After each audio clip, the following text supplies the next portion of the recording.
At sa punto po ito ay kausapin naman natin si dating Governor Grace Padaca ng Isabela at kaibigan ng kalihim at kasamahan sa Kaya Natin Movement.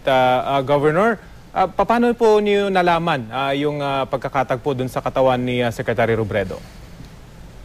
Bago ko napanood yung statement ni Secretary Mar Rojas, Rafi, may nag-tweet sa akin or may nag-text sa akin na taga-DILG na nasa Naga ngayon na yun na nga, natagpuan yung bangkay ni Secretary Jessie sa Masbate. At bago pa man matagpuan yung bangkay ni Secretary Robredo, handa na rin po kayo, mga kaibigan at mga kasamahan ni Secretary Robredo sa Kaya Natin Movement sa ganitong eventuality? Parang ayaw namin, Rafi, kasi you see, we had a meeting yesterday, emergency meeting ng Kaya Natin Movement, at naglabas kami ng statement at ang tono nun ay talagang hinihintay pa rin namin ang kanyang pagbabalik at umaasa pa rin. But at the same time, kami rin ay nananawagan na kung ano man yung reforms na inumpisahan ni Secretary Jessie sa local governments at lalong-lalo na sa pulisya, sana ay maipagpatuloy kung magkaroon man ng OIC or in the eventuality na permanently siyang mawawala sa atin. But yun na nga, hindi na pala matagal yung paghihintay na yun, yung pag-asa na yun, at ayun na, we just have to face it, Rafi. Gaano po kalaki ang impluensya ni Secretary Robredo sa inyong samahan? Well, for one, isa siya sa tatlong bumuo ng Kaya Natin, Rafi, the Movement for Good Governance and Ethical Leadership na binuo namin together with former Governor Eddie Panlilio of Pampanga. At sa aming tatlo na co-founders ng Kaya Natin, kahit noon kami ay governor ni Among Gov at siya ay mayor, kumbaga parang mas mataas yung position namin, but we always deferred to him because we knew that he's been in local governments for longer than we've been.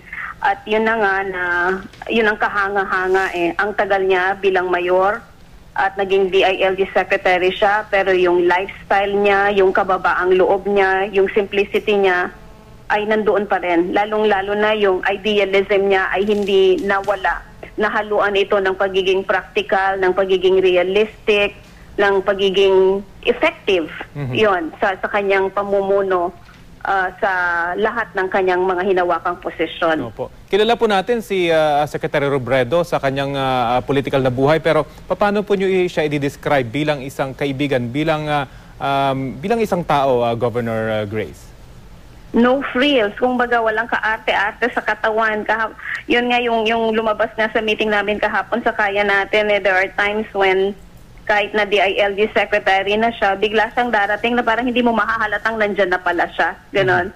Sabi ni Mayor Baby Conco ng Cabiao, Nueva Ecija, ilang beses na siyang dumalaw sa Cabiao, isang maliit na bayan sa Nueva Ecija. Pero sabi nila doon, hindi mo mahahalata na secretary pala yung dumating. And on a more personal note, kami lahat sa Kaya Natin ay alam namin kung gaano siya ka-devoted sa kanyang pamilya. May mga pagkakataon na nami-miss niya ang aming mga Kaya Natin meetings dahil mag-exam kinabukasan yung kanyang anak o kaya meron siyang contest na sinalihan na mas pinipili ni then Mayor Jessie Robredo. At naiintindihan namin ang ganong pagmamahal niya sa pamilya. Naiintindihan namin at hinahangaan namin. At Governor Grace, ano po kayang pwedeng matutunan ng sambayan ng Pilipino dito sa buhay ni Secretary Robredo at maging ng mga politiko na nanunungkulan ngayon sa gobyerno? Unang-una po sa ating sambayanan, ito po ay isang patunay. Ngayon po at lalo nating nakilala si Secretary Jessie, nakakalungkot nga lamang sa ganitong pagkakataon. Ngayon po alam nyo na, di ba, na posible pala na may tao sa gobyerno na kahit matagal na ay matino pa rin. Kahit matagal na ay hindi super yaman at hindi super kurakot. Sana po magtiwala tayo, ngayon maniwala na tayo na hindi lahat ng tao sa gobyerno ay salbahe o kurakot. Mahirap magpakatino sa gobyerno pero posible. And let that be the memory and the legacy and the lesson that will be left to us by Secretary Jessie Robredo. Sa mga opisyal naman ng pamahalaan, ang lagi ko pong kino-quote sa mga speeches ni Secretary Jessie in my own messages is yung sabi niya that it's not enough for a government official to be good. the institution or the system should also force him to be good. Sabi niya ganon. Dapat yung mga proseso sa pamahalaan, yung mga processes, halimbawa sa bidding, sa procurement, sa transparency and accountability, pipilitin niya yung tao na kahit matino siya o hindi, mapipilitan siyang maging matino kasi yun ang dapat sundin.